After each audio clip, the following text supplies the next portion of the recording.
Welcome to Have More Babies. And if you're a new mom tuning in, well, you've probably already felt it, that huge wave of parenting advice coming at you. Oh, definitely. It almost always comes from a good place, from love, but gosh, it can leave you feeling more confused than help sometimes, can't it? Exactly. And that feeling, that overwhelm, is what we're talking about today. We've been looking at the new mom's guide to dealing with unsolicited parenting advice. Right, the one from the folks at Omega Pediatrics in Roswell and Alpharetta. That's the one. And our mission here is really to pull out the practical stuff, the actionable tips from that guide to help you navigate all that advice with, a bit more confidence. It's all about helping you find your way, your own footing. Okay, so let's jump in. A huge point Omega Pediatrics makes right off the bat is about trusting your instincts, like really trusting them. Yes, they really hammer that home. The guide says something like, no one understands your baby better than you do, especially as a new mother. And it's so true. It really is. But why is that so crucial, especially in those first few weeks and months Yeah. when everything feels so new? Well, think about it. In those early days, you're basically in this intense 24/7 learning bubble with your baby. Hmm. You're figuring out their cries, their little signals, their sleep patterns. Things nobody else sees quite the same way. Exactly. That intuition, it isn't just some vague feeling. It's built on constant observation, constant connection. So if you start ignoring that inner voice for every bit of outside advice, Hmm. you could actually start to doubt yourself, Mm. undermine that bond you're building. It shakes your confidence right when you need it most. That makes total sense because self-doubt is like standard issue with a new baby, right? You are learning constantly. Absolutely. But the guide encourages you to really listen what feels right for you, for your baby, and to sort of stand by choices that fit your family, even if it's not what Aunt Susan did. Right. But how do you actually do that? How do you strengthen that trust when everyone seems to have an opinion? That's the million-dollar question. The guide suggests maybe just taking a few quiet moments each day. Easier said than done, I know. Yes. But just pausing to check in. How do I feel about this? How's the baby responding? Maybe even jotting down quick notes, your observations, your gut feelings. Like a little parenting log almost. Yeah. And noticing when advice just feels off. Even if you can't explain why right then, it's about practicing listening to yourself, validating your own knowledge. I like that. It's an active process. Totally. And something else the guide points out, which I think is just such a relief for new parents, is how unique every single baby is. Oh, this is a big one.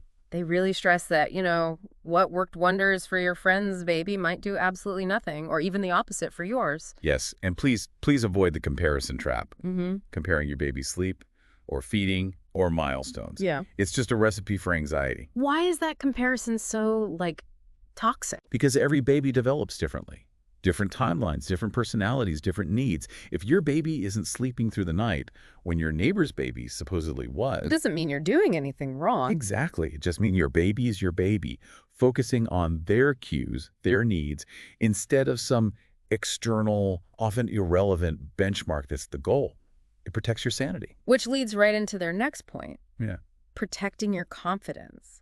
Because all this advice, solicited or not, can really chip away at it. It really can. The guide literally says, hold on to the belief that you're doing everything to provide the best for your child. But when advice keeps coming, maybe advice that contradicts what you're doing.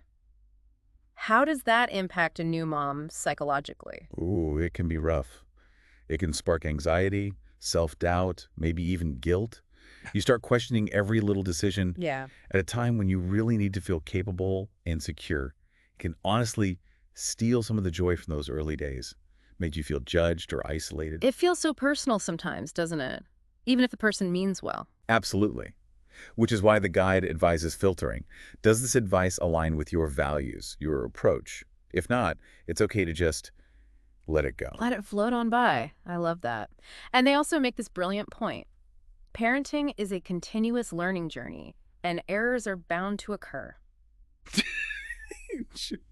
Permission to not be perfect. Exactly. Thank goodness for that, right? Nobody gets it right all the time. You learn by doing, by trying things, seeing what works for your child, and adjusting. Mistakes are part of it. It takes the pressure off. Okay, so knowing all that, Yeah. how do we actually handle the advice in the moment? Omega Pediatrics gives some practical strategies. First up, politely redirecting. Ah, yes. The gentle deflection. They suggest phrases like, thanks for the suggestion. I think I'm going to try it my way first, but I appreciate you sharing. Why does that work? It's respectful. You're acknowledging their input, which is often coming from a good place, right? Regularly, yeah. But you're also clearly stating your intention to make your own call. We're setting a soft boundary without being confrontational. Even a simple, thank you, I'll keep that in mind, works. It does. The guide mentions that one too. I appreciate your advice. Thank you, and I will consider. Yeah. Polite, non-committal. Perfect. Exactly. It shows you heard them, but you're not obligated. Okay, another big strategy. Establishing boundaries. This feels maybe a bit firmer than just redirecting. It can be, yeah. Really crucial for protecting your mental space, especially if you have certain people who are persistent with advice. We all know one or two of those, maybe? Perhaps. It's about being clear, but still kind. You can say something like, I really appreciate everyone's care and suggestions. We're still figuring things out as we go, and we'll definitely ask if we hit a wall and need ideas. So you're saying thanks, but also, we got this for now. Precisely.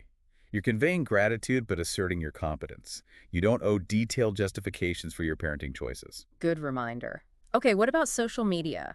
The guide mentions being mindful there. It can be helpful, but also a minefield. Oh, absolutely. It connects you, sure, but it's also ground zero for comparisonitis and anxiety. You see these curated, perfect-looking snapshots of motherhood. Yeah, the highlight reel. Exactly. And it can make you feel like you're failing if your reality involves spit up and sleepless nights, which, let's be honest, it often does. So true. The guide suggests taking breaks, stepping away from the scroll to just be with your baby. Focus on that real-life connection, tune into their needs without the noise of online comparisons. It's about protecting that bond.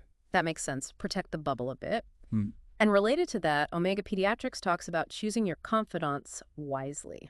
Yes, surround yourself with supportive people, people who respect your choices, even if they do it differently themselves, people who listen more than they lecture. What should you look for in that inner circle? Look for encouragers, not critics.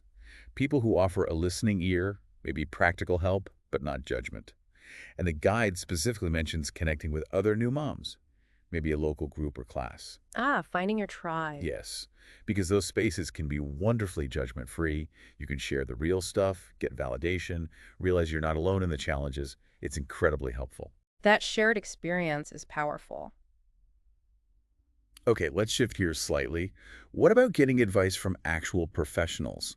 The guide sees real value there. Huge value. There's a difference between your mother-in-law's advice based on raising kids 30 years ago, which might be lovely but may be outdated, and advice from someone with specialized training in child development, feeding, sleep science, whatever it is. Professionals bring evidence-based knowledge. So it's less about anecdotes and more about science and broader experience. Generally, yes. They're trained to assess things objectively, offer recommendations based on current best practices, not just what worked for their one kid. Yeah. Especially useful if you have specific concerns. Right. And the guide puts one professional front and center, your pediatrician. Absolutely. They emphasize the pediatrician as like your primary trusted source for reliable, evidence-based advice. They even say Omega Pediatrics is there for professional advice whenever you are trapped in a deluge of unsolicited parenting advice. That's pretty direct. It is.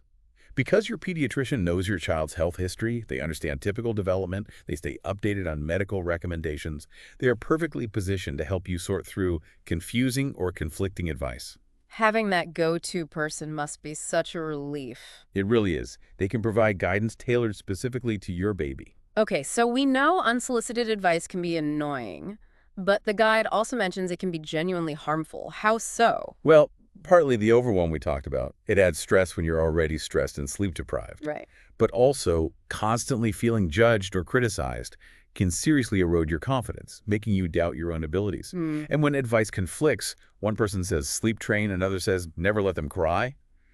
It's just deeply confusing. It can paralyze you. Yeah, analysis paralysis. The guide also draws a line between offering help and being judgmental. What's the difference there? Good question. Real help, they say, is impartial, respectful. It focuses on supporting you and meeting your needs or the baby's without strings attached or implying you're doing it wrong. Okay, so it's offered with empathy. Exactly. Judgment, even if it's wrapped up as advice, often feels critical. It makes you feel defensive, maybe ashamed, like you have to justify yourself. It lacks that compassion. That's a really useful distinction, and it all circles back to the final, really empowering message from the Omega Pediatrics Guide. Which is? Essentially, moms know best for their baby. Believe in yourself. Trust that intuition we talked about at the start. Focus on the positive connection you're building. That's the absolute core takeaway. You have this incredible innate connection and understanding of your child. Trust it. So let's quickly recap the big ideas. Trust your gut feelings. Remember, every single baby is different. Comparisons are pointless. Protect your confidence fiercely. And have those polite replies ready, like, thanks, I'll think about it.